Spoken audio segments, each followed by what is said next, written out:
Actually see you in person today, right? Yeah, it's been a while. Somebody said it was nice to see me other than on a video. So good to be with all of you today to talk about some exciting things that are happening within our organization. Well, this afternoon we want to give you some background and some information about the work that has been in progress, I would say, for many years, actually, as we've looked at planning specifically for our healthcare center here at Dock Terrace, but also our healthcare center at Souderton Mennonite Homes. Today we'll focus on what's happening here and what our plans are for this campus, and so we'll be specific to that. But we also want to today take a 15,000-foot level. I know I'm not that far above sea level. I think we're about, 250 feet above sea level here, but we want to take that high view of what the plan is all about, talk about some of the things that are happening, but there are a lot of details that go into something like this. There will be room moves. There will be things that are happening in the future that we need to pay attention to. But today is not where we're going to get into those level of detail. I'm looking here to see who all is here from a resident standpoint, because there's going to be movement of people that will be happening within Dock Terrace to accommodate what we're doing. But again, those will be discussions that are being worked on and will be another day. But today we want to talk about the big picture. Before I get started with the rest of the presentation, I also wanted to make a few introductions here. And I'm not sure if all of these people are here. If they're not, we'll go to the next. But I know Dave Zwald is here. Some of you may have known him when he was here last year. Dave is the interim campus executive director. So it's great to have Dave back here in the saddle. When I contacted Dave a few weeks ago, or a month or more, whenever it was, and I said, would you be interested in being a long-term interim? What did you say, Dave? What is a long-term interim? A very creative way to rope him in, I guess. But essentially what we wanted to do here, we have a lot going on with the construction and other things happening on this campus, and didn't want to immediately jump into bringing in a new campus executive. And Dave is a very seasoned leader, has been in the industry for many years, more recently, for the last many years, has been doing interim work at various places.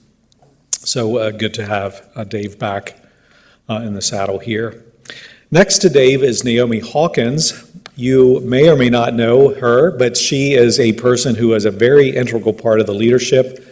She is the Director of Healthcare Services at Dock Terrace. So, earlier when I talked about details, Naomi is the one that is working with a lot of details. So she and many other persons, but Naomi does a great job with us. Next, I think I see over here behind the mask is Todd Detweiler. Do you know Todd? Todd has a new role coming up. He is the Director of Construction and Living Branches, so he'll be giving oversight and being the liaison on this project here on this campus, but also as we get started at Souderton. So he's moving into a new role and is well suited for that. And so while we are sad to see him move on from his current role, he's still with us, and so it's good to have him in this new opportunity. Next to Todd, right, if my contacts are in focus, is Ann Groshans. Some of you may or may not know Ann, but she is a person who does a lot of project management and works with many other things within Living Branches. Her office is at the SSO. And Ann is helping to give some leadership to these processes of the next weeks as we're looking at what is the schedule, What are the things we need to do? How do we need to move people around? How do we get ready for that construction opening day in June? And so Ann is working with the team on that. Alex Metricardi is also here in the back. I think some of you may know her. Alex is also on the team from a communications standpoint, and her marketing team also works with admissions, so we need to be working at those things because during the time of construction, there will be a reduction of beds in Dock Terrace as well. So I think, is there anyone that I should be introducing, Ann, that I missed here? I think we're good. So that's the group that is very involved with taking care of the details that I referenced.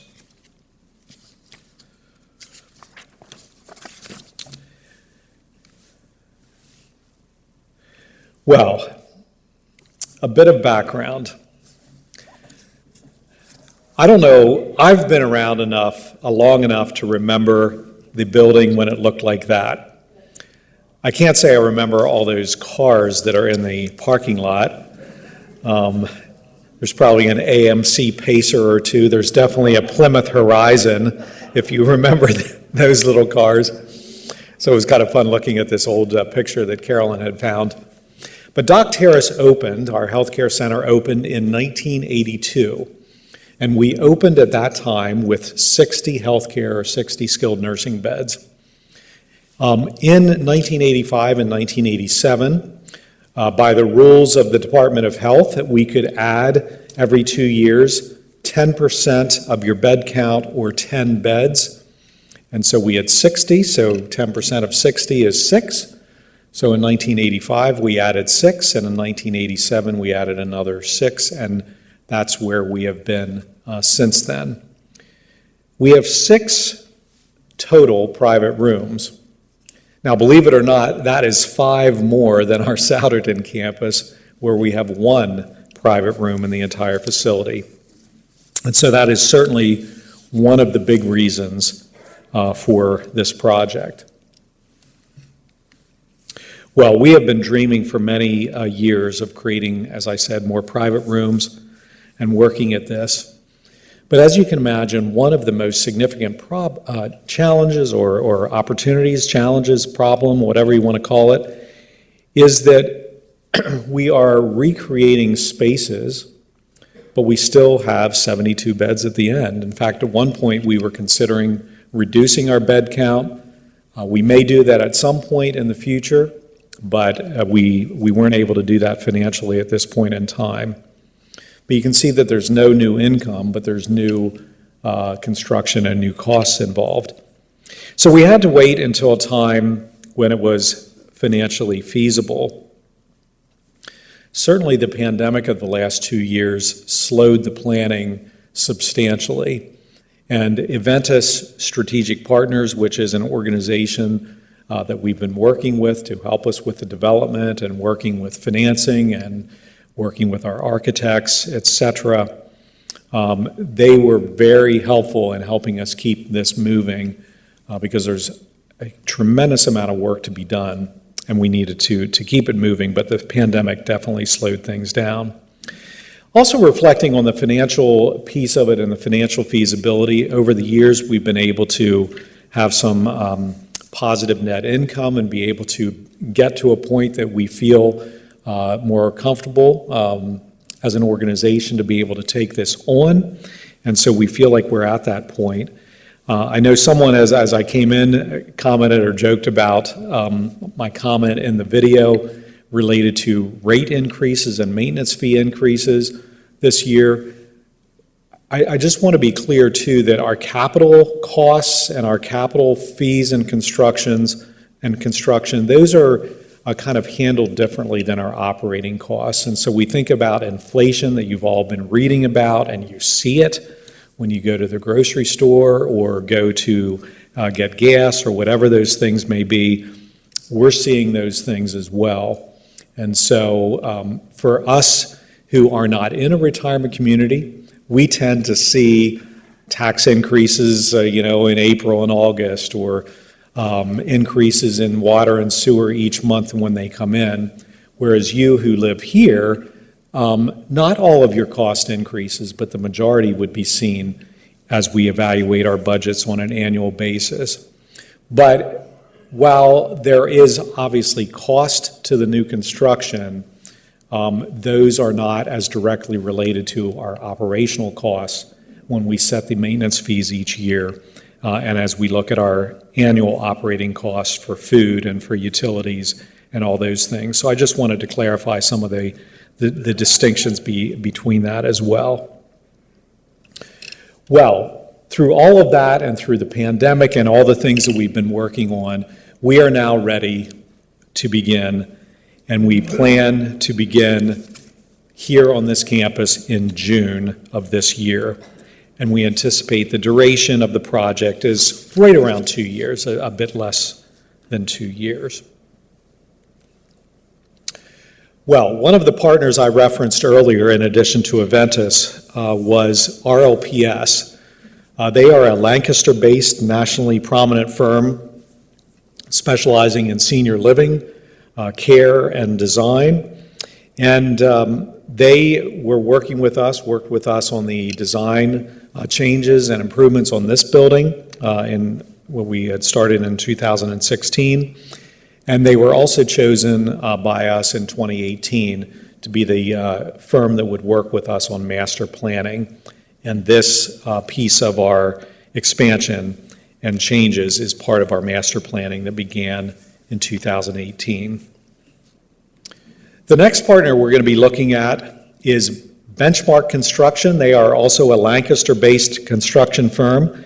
They specialize in senior living, and in fact, Benchmark was who we also used for this project, and we had a good experience with them. We did select them. We had talked and interviewed with 4 proposed firms in 2020 and chose them to work with us on pre-construction services. The idea was if they did a good job and we were comfortable with them, we'd continue to work with them as we moved into construction, and that has proven to be the case, and so we have chosen them to be our contractor. And they are working on finalizing things for our contract even as we speak. The one interesting thing I would reflect on from a construction and a contractor standpoint, there are not as many contracting firms in this area in southeastern Pennsylvania, right in our area, as there used to be, that are big enough to be able to take on some of these projects. Some of those firms, Branch Valley being one that we've used in the past, is no longer in business. Penn Builders is another firm that we used, but in its current size and structure, it does a lot smaller projects than this, so they weren't available. So it's just been interesting over the years as to how things have changed in this area and where the contractors come from. There are a lot of contractors in the Lancaster area, and certainly there are also a lot of retirement communities in the Lancaster area as well. And then the final partner I want to highlight today is Ziegler. This is the investment banking firm that we decided to go with for the financing for this project. And we went through an RFP, request for proposal process, and went through that process to ultimately choose Ziegler. They are a prominent national firm. They are the largest senior living banking firm by the number of deals they do each year and in their volume. And a banker by the name of Chad Himmel will be working with us on that project. In fact, was just on a phone call this morning again as we're working to determine the best financing structure. So that gives you the background to how we got to this point. This is the slide of what Dock Terrace looks like currently. We always talk about it being in the shape of a Y, and so you can see the Y is kind of facing down toward you. The green wing we call Ivy Lane. The blue wing we call Willow View, and the orange we call Country Cottage, and that would be the memory care area in Dock Terrace. I was confirming with Naomi the other day, it's my understanding that while it's called Willow View, there are no willows outside. There's also no poison ivy that we know of outside of Ivy Lane, which is a good thing. Well, as we think about the future then, you might say, well, how do we get to private rooms? Because obviously we need more rooms then, and so that would mean we need to expand the building. And so this gives you kind of a helicopter view of the building and how we look at it and how we'll expand the building to make additional square footage in addition to the renovations we'll do within Dock Terrace. So essentially what we'll do is connect the two ends of the Y, and then it also means that we're going to push part of the building toward the parking lot as well. Now, in order to do that, we lost some spaces, some parking spaces on that side of the parking lot. And for those of you who have ever come to park in that parking lot at certain times of the day, you know that we did not want to lose spaces in total. So it actually turned out that we'll then be reconfiguring the parking lot, so there will be parking in the center island as well, and so things will be reconfigured there, and some other spaces added. And if I recall correctly, we did end up being able to add a few net parking spaces in the process, which is good because I know that parking lot is tight. We're not adding beds, and so there's not additional people that will live in Dock Terrace. It's just square footage to get to the majority of private rooms. The next slide then would give you a floor plan of the area that we're working at. Country Cottage is still in the orange on the lower part of the plan. Country Cottage will then be all private rooms when we're done. So all residents in Country Cottage will be able to have a private room when we're done with this. I will also say that you might be able to see in the upper left, there will be 50 private rooms, so we go from 6 to 50, and then there will be 22 that will still be two-person rooms. Most of those two-person rooms will be in parts of the new part of the building or expanded rooms.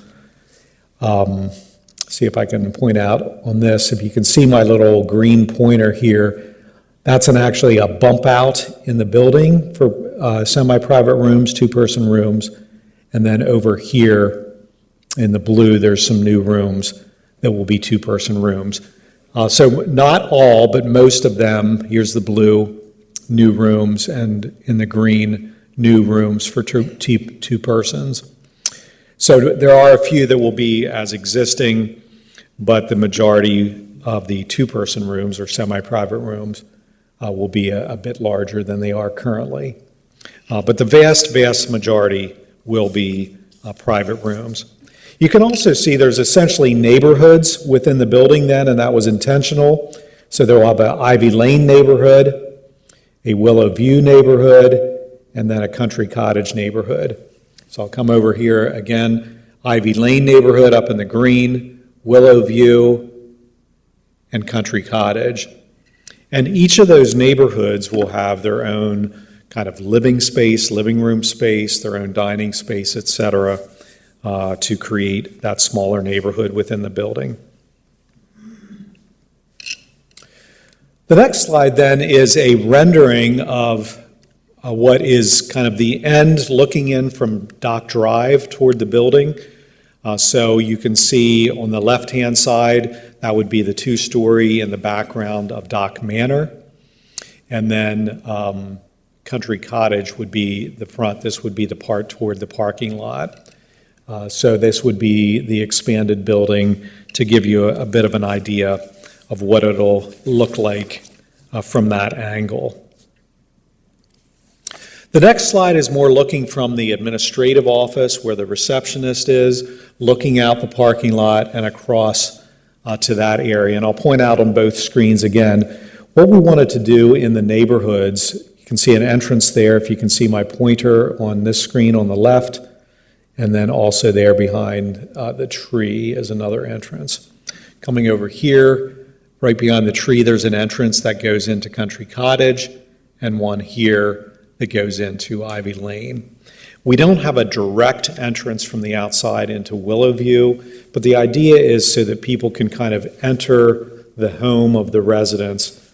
And the idea being that you enter more in the public space, if you will, because when you go and visit someone in someone's home, you're going into the living room or the foyer, pardon me, the foyer or something like that, as opposed to in the bedroom space. Well, essentially now, as you're going into Dock Terrace, you're walking through many rooms, which are the bedrooms, until you might get to some of the common areas. So the idea is so you can enter more in the common space, common living space, and we're able to do that here.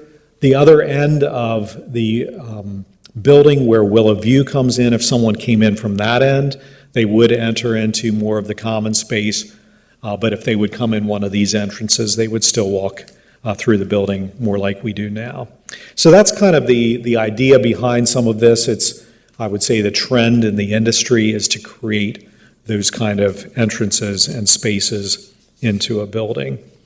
We do not anticipate having people, like a receptionist or someone at this entrance. That would add substantially to the costs, but we will have the doors locked but be able to be accessed, and we'll figure out those kind of details as we move forward, but we'll be able to have access in that way for people who would desire coming in that way. The next slide gives you an idea of what a private room may look like. Now, as I was joking with Alex the other day, we can't promise that the bed linens and things are going to look all like this, but the idea is this is more to give you a representation of what a room could look like.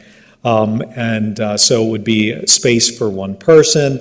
Families could visit within the room space more easily. Obviously, it would be a more private opportunity for interacting with their loved one, et cetera. So this would be kind of an architectural rendering of what a typical private room would look like. This next slide is what a typical bathroom would look like. This is what we would call a European shower. Some of you that may have been to Europe already may have experienced these already, but the idea is the shower and the bathroom are kind of interconnected in a way, and there'll be appropriate shower curtains or whatever as far as water is concerned and whatnot. But the point is each space, each bathroom will be able to have an opportunity to have a private bathroom with a shower space within the room, which we feel will be very beneficial. This is giving you an idea of what a living room area, the common space within Country Cottage would look like. Again, it's not intended to represent exactly the furniture or even necessarily the colors, but just to give you a sense of the space. You can see that it would look out into the walkway bridge that goes over the retention basin, so you can get a sense of the space there, but some nice opportunities for common areas within the building. This next rendering gives you a sense of what it would look like within the Ivy Lane living room. So there's opportunity again for interaction, dining space nearby, and this would be near the doorway from the exit and coming into Ivy Lane. And finally, this last rendering would give you a sense of the Willowview living room. This would be the wing that actually attaches to this building by the therapy room. So this would give you an idea of how that might look like. So the idea is to create living spaces, dining spaces on each wing, to create opportunities for residents to interact together, but also for families coming in to visit as well. I don't think I mentioned when we were looking at it, but during this time when we are doing the different phases, there's actually three phases, and I didn't put those slides in this today because we didn't want to get into all those details. But during phase one, we'll have to reduce our bed counts to 54. Now, we're a bit above that now as far as our census is concerned, and staff is working on that to make sure that we can get to the appropriate bed count. But that means that over the course of the construction, we want to balance the needs of all of you as residents, should there be needs for health care. We coordinate very closely within Living Branches with Souderton and with the Souderton campus. And so the idea is there may need to be some flexing at times as we get from here to there through the construction. And we'll do the best we can with the communications, et cetera. But as you can see from some of the pictures, once we're through the construction and through the challenge of construction, the opportunity for residents and for staff and families, it'll be such a much nicer space that will be available. And so we believe that the challenge of construction will ultimately be worth it in the end as we get to the other side. Lastly, I just wanted to talk a little bit about fundraising. We do have a goal of $3.5 million for our capital campaign in creative arts therapy. We have not gone public with the campaign, so some of you may not even have been contacted yet because we're not at those points just yet. But Keith and Dina and the team, Rose and the team have been working at this. We've had very good experience and very good feedback and very generous donors who have committed significant amounts of money to date to this project. And we're just so pleased with that and so very thankful for that. So over these next months, we'll continue to roll that out as we continue to work for that goal of $3.5 million in total across both campuses.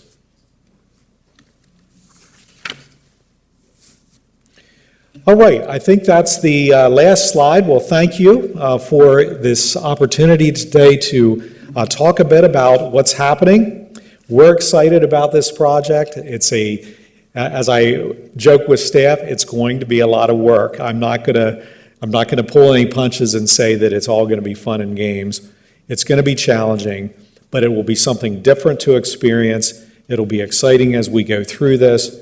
But the other side of this, when we get to where we want to be, it will be a very, very needed upgrade to our healthcare facilities on this campus, and we're just very pleased to be at this place. So with that, I think I will end my presentation, but I am happy to take questions. I'm not going to have all the answers, and if I don't, I'll just tell you that. If there are things about details, I know someone or my friend lives in this room, where are they going to move? We're not prepared to talk about those kind of details yet because we still have some time between now and June, but we're also working at those details almost as we speak to work at that. So that level of detail we won't be able to get into today, but if there are other questions about the project and other things related to the big picture here, I am happy to try to answer them as I can, and certainly can engage others as needed. Yes, go ahead. Will new living rooms double dining rooms like the Row Activity Room does that? Will they double as dining rooms? Yeah. Yep. Yeah. The question is whether these will double as dining rooms, and I'm going to go back to this floor plan. I'm going to step away from the mic just for a moment. With that said, Tom, the answer would be there will be dining spaces, there will be living spaces, and then there'll be other places too that there could be interaction. The other thing, though, to keep in mind is not in every room, but in the 50 private rooms, it'll be much easier to have private conversation with your friends, your relatives, or whoever in a private room than it will be in a semi-private. So the bottom line is this: there'll be many more common space rooms and opportunities, and not the need to double up everything, as I think you were referencing, dining becomes living, becomes dining, and back and forth. Very good. Yeah, thank you. Thanks. Yes. Do you have an approximate time from groundbreaking to the completion of people moving in? It's just around 2 years, but I think benchmark on their project list, it said 22 months, but, that's, for me, with delays, if there are any, it's approximately 2 years. Yeah. But phase one is going to be the longest phase, and that's actually, phase one is when we're working at Country Cottage. And so there's actually a portion of the building, we need to move people from Country Cottage, but there's a portion of the building that will actually be removed as we build this connector. So that, I think, is till all said and done, about 10 months, and then the other two phases are 6. Now, I realize by what I just said, too, depending on who you are in this room, your ears might have perked up and said, Country Cottage, what's going on with that? We will need to be moving people around, and the team is working on that. We're not just ready to speak about that in detail, and this is not the venue for that, but every resident and their family who's impacted by that will be, talked to individually and that kind of thing, and we want to come up with the best plan possible. But with the reduction in beds, et cetera, it's a tricky and logistically challenging process, but we'll be able to get to where we need to be, but it will be challenging. But different phases, so when phase one is completed, Country Cottage will be ready and essentially will be done. So while the entirety of the project is 22 months, the people that are in Country Cottage will essentially be where they need to be after 10 months, which is a nice thing there as well. So it's going to be phased in. Yes? I'm confused. Could you show me on that, like, where's the courtyard, where's the welcome center? Sure. Yep. Where's the manor? Yeah, absolutely. And maybe I'll just go back to this one as well to give another perspective. Alex, could I have that microphone? Thank you. Yeah, that's a good question. I'll probably just switch back and forth between these two plans. So this would be Dock Terrace, but as completed. So hopefully you can see when I'm moving this little green dot around. This is Country Cottage. This is one of the wings of Dock Manor. So this would be the corridor coming up into the upper right that connects with the community center. Okay? So then, So coming back to this would be that wing of Dock Manor that I pointed out. It's angled a little differently. The angle of this building was more down toward the lower left. On the next slide here, it's pointed over to the left. If you can see, it's more down to the left, whereas here, it's more just directly left. So this is Dock Terrace, the existing, the yellow.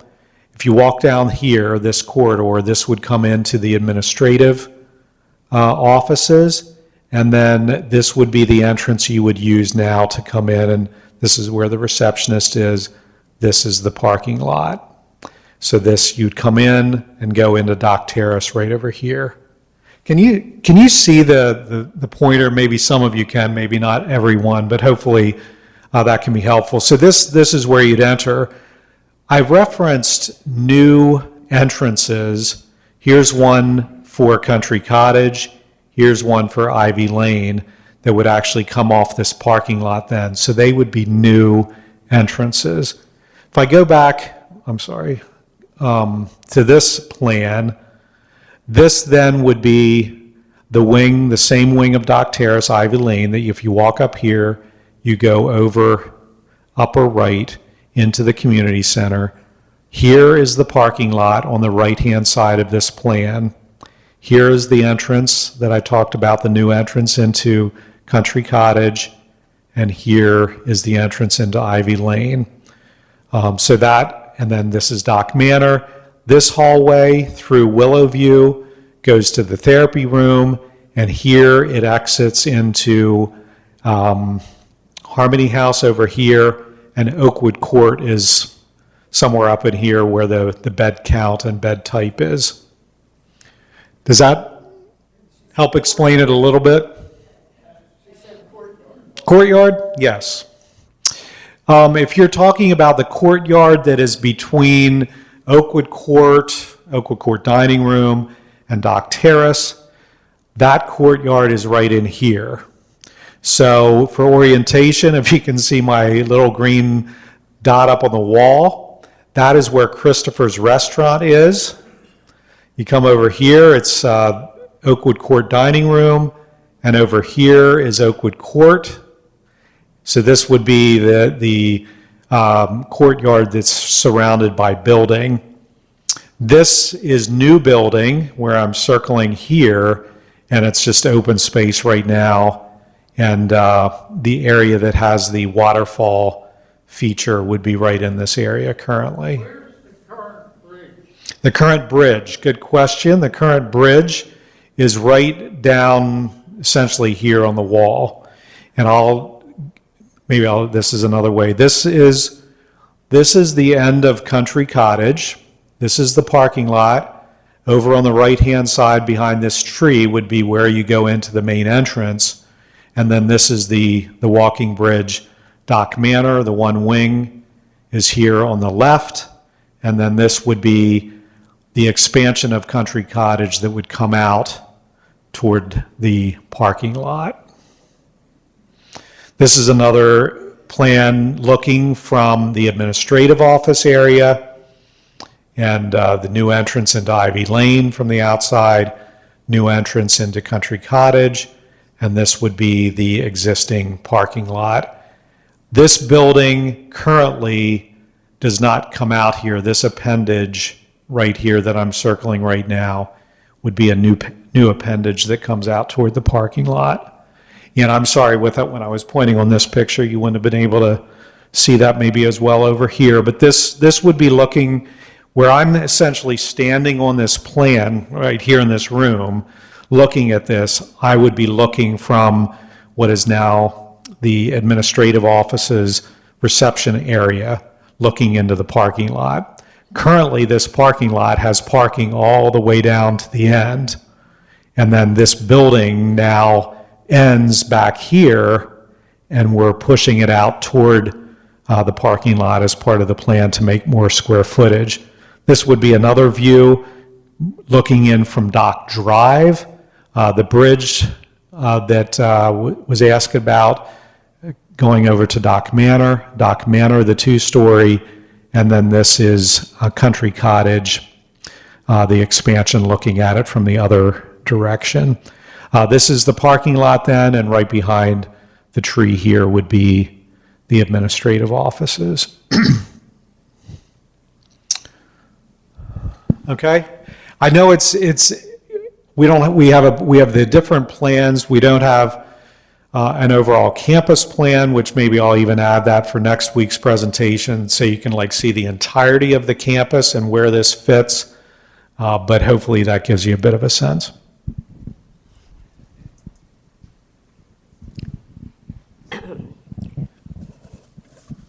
My question is, considering what's happening in the world and the cost of power, I was wondering if there has been any consideration of using solar power or wind power in the new building. Right. The question was about solar or wind. That was not something that we dove into in a great deal in this particular project. Part of it is many times when you see solar on roofs, the roofs that we have here, the direction of those roofs and the length of the roofs may not be advantageous for that kind of thing, and sometimes they're also put in a large field, which we don't have space for that. With wind power, you want to make sure that you put it where there is appropriate prevailing winds and those kind of things, so we did not explore that in detail.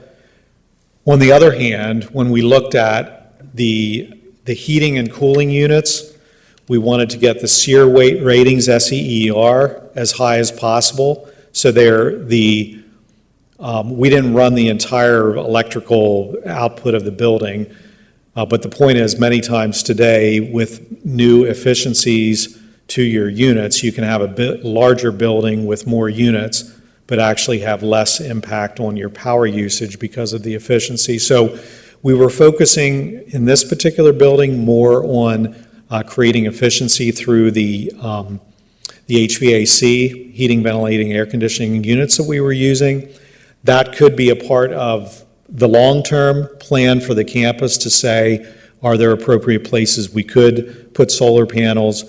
Because as you say, those are things that probably have always been important, but be even more so now with greenhouse gases and many other things like that. So it's a very important thing that we want to keep in mind for the future, but it's not, we focused more on the mechanical systems of this building to try to make them as efficient as possible. Yep, thank you.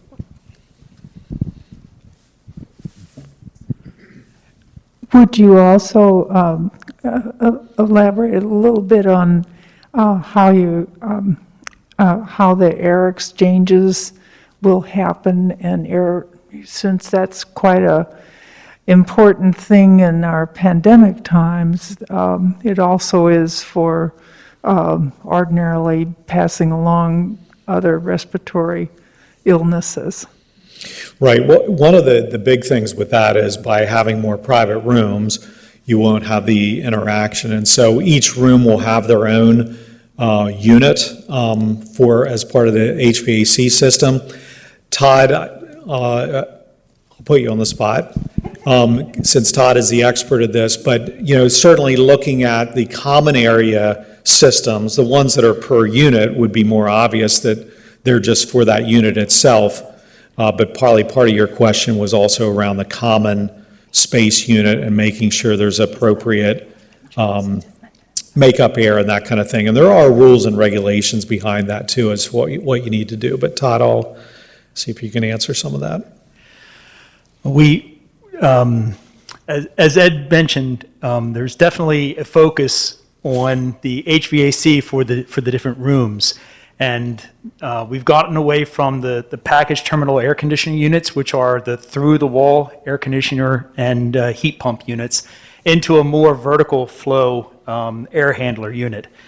So we have better efficiencies with that and also better filtration. And then we can research any kind of additional ionization or UV that we've been doing with the package terminals right now as add-on units.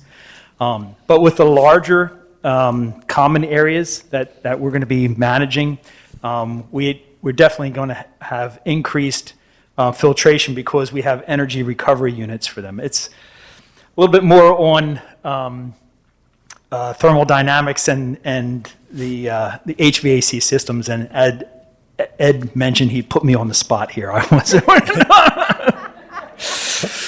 But suffice it to say, it's now in all of our jargon, in all of our lingo. We're talking about those kinds of things and working at making sure that our rooms and areas are safe. And can I just add, the one thing that Todd did not mention, but is a nice byproduct of moving away from those under window units, is that the windows get to be larger as well. And I'm really excited about that, and I haven't heard us talk about that yet. So more daylight, which I think is wonderful.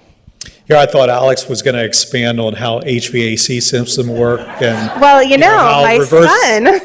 ionization filtration works on the. Maybe you'd like to expand on that, Alex. Well, let me tell you all about SEER 13, right? Is that a thing? Verbs? I don't know. We're entering the twilight zone now, I think. But it's a very important question, and the common areas, I know Todd and his counterpart at Souderton Night Homes, during the pandemic, we've been working on putting systems within our common area HVAC systems specifically to work at the exact concern that you're talking about. So there would be additional pieces of equipment that we put on the unit to work at air filtration and air purification as well. Yep. I was just curious about the child care center. Will there be children there while all of this construction is going on, and is there a safeguard for that? Yeah, that's interesting. We hadn't even talked about that, but yes, they'll continue to be functioning in the child care center. Maybe if I could just come back, maybe that one would be the easiest. Primary area of construction, thank you. The primary area of construction will be here. There'll be a little bit on the other side of the building, and this is the courtyard that we were referencing earlier. This is another way you can see the courtyard. Here's the dining room for Oakwood Court, and the Oakwood Court would be right up here on the wall. Okay, so the Children's Center is over here. So it would be on the opposite side of the building. Now, with that said, there'll be times where, when we're doing roofing or other work on the outside, these little appendages here, that will be on that side of the building, and so we'll need to work with them to ensure that that is safe. But the bottom line is that the vast majority of the construction will be on the other side of the building from the childcare, since the childcare is right here. Okay, does that make sense?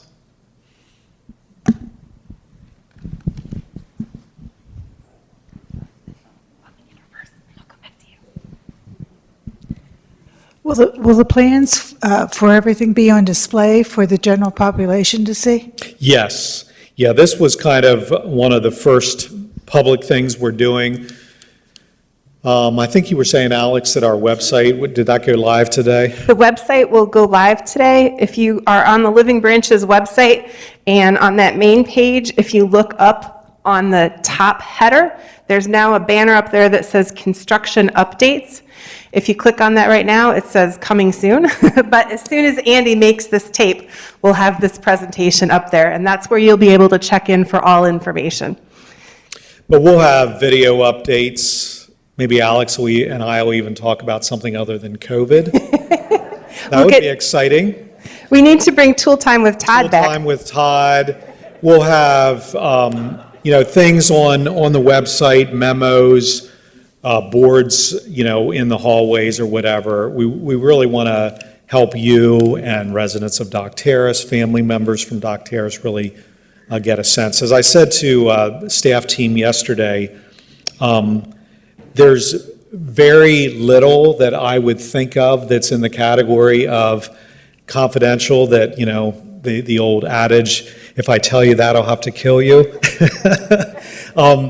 We want you to know what's going on. And so if there's things that you don't know, just ask. And many times, more often than not, it's going to be, oh, well, we failed to report that, or great question, or we'll get this to you later. Because, like I said, I would be hard-pressed to even think of anything off the top of my head that would be in that, well, we can't talk about that because it's confidential.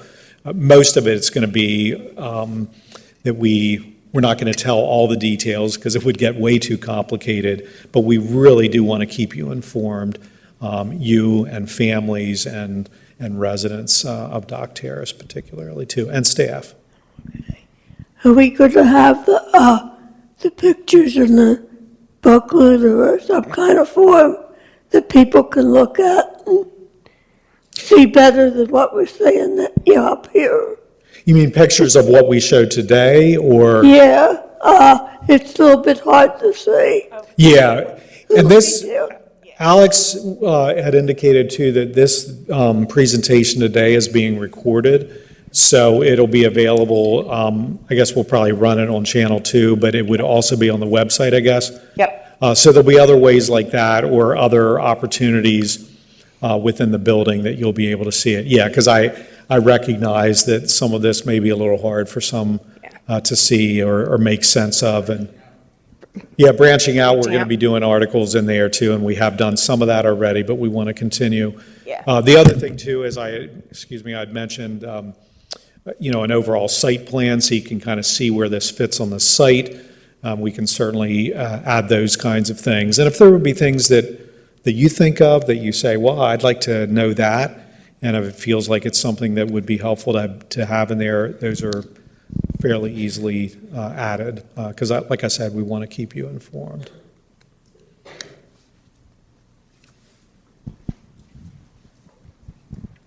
Hi, Hi. I'm a staff member, and I'm just speaking on behalf of certain staff members that wanted to know in the future, would there maybe be a break room?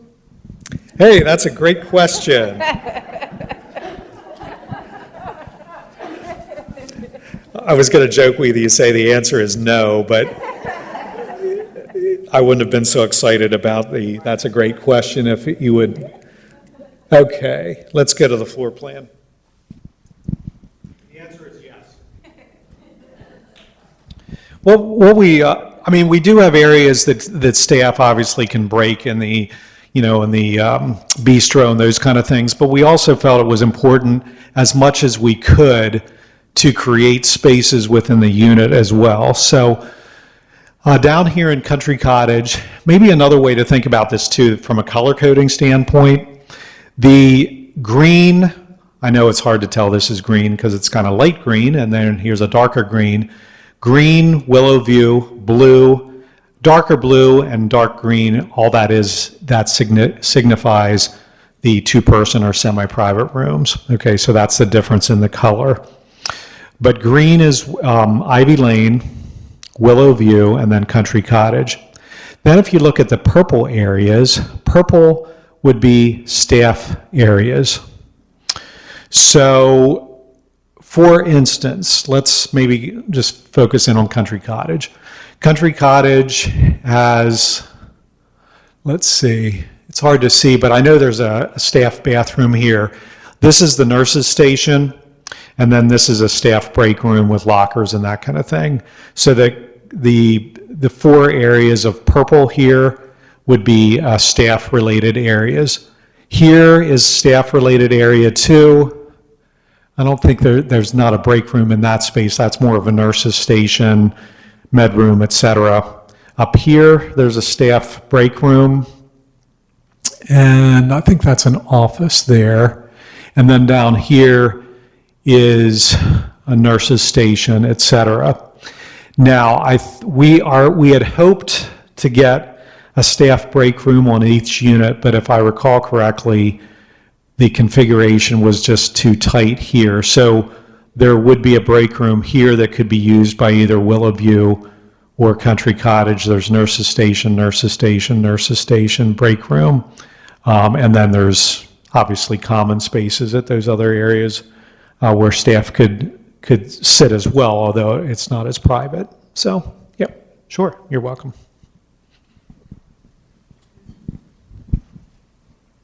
With all the construction, has anything been thought about in regards to traffic? Parking, you're going to take parking spaces, where are those cars going to go?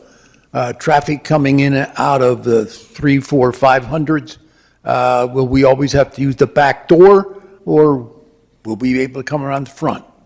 Yeah, we don't anticipate that. I mean, periodically there may be times where we need to redirect traffic on Dock Drive, depending on what equipment or construction is happening there. We're going to need somewhere in that area the outdoor generator is going, and so there's things like that will be happening. But Dock Drive itself probably won't need to be. I'm not aware of any. Are you, Todd, of any pipes that go across Dock Drive? I'm not aware of any. So there won't be that kind of construction, but obviously construction vehicles coming in.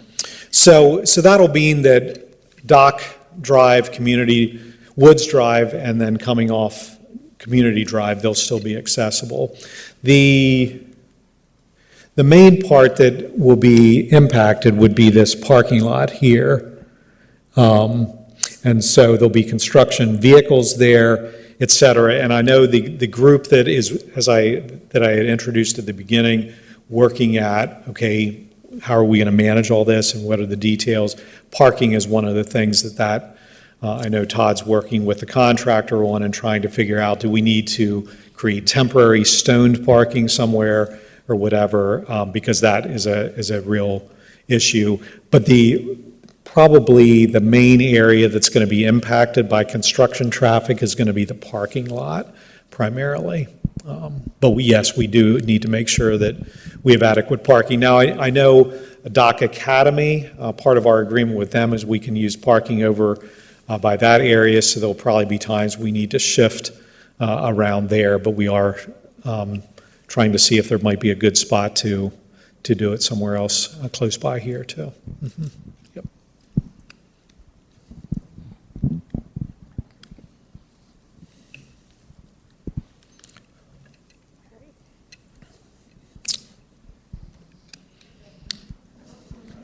I think you answered all the questions. Wow. We better write this date down. Yeah, right. Now they want to know where's the local Dairy Queen or Rita's, or where can I get an ice cream? Where's our water ice? Well, good. I know just because doesn't seem like there's any questions right now at the moment. I'm sure there will be plenty as we go forward. And as I said, our hope and our plan is to be able to be clear and concise and give you information along the way. If there's things you want to know, just don't hesitate to ask, and we'll work at that. It's going to be a lot of work, but it's going to be such a wonderful opportunity at the end for residents, for any of you who are either needing it or need it in the future or whatever, for families and visiting, for our staff to have bigger space to maneuver and give their care to residents. So there's just, it's going to be worth the challenge and the pain, if you will, to get to where we need to be on the other side. And so we're excited about this opportunity. We have inked it in as a date of June 13 for this campus. We hope to start Souderton sometime in September. So Todd will be a busy man over the next few years and next months. He already is, right? And so those are the plans now too. We haven't really worked through how we might do groundbreaking. Probably it'll be a more subdued event on this campus, if you will, just partly because the space and such for that is not as available, and maybe have a bit bigger event at Souderton just because of the location is more conducive. But those are the other details that we need to be working through. But honestly, right now, the details we're focused on is making sure that we're ready for June 13, because that will be here before we know it. So thank you all for being here today. I hope this was informative and gave you information that is helpful. And as I said, we are here to help and give you information along the way, so certainly don't ever hesitate to ask. Thank you again for coming, and have a good rest of the day. Thank you.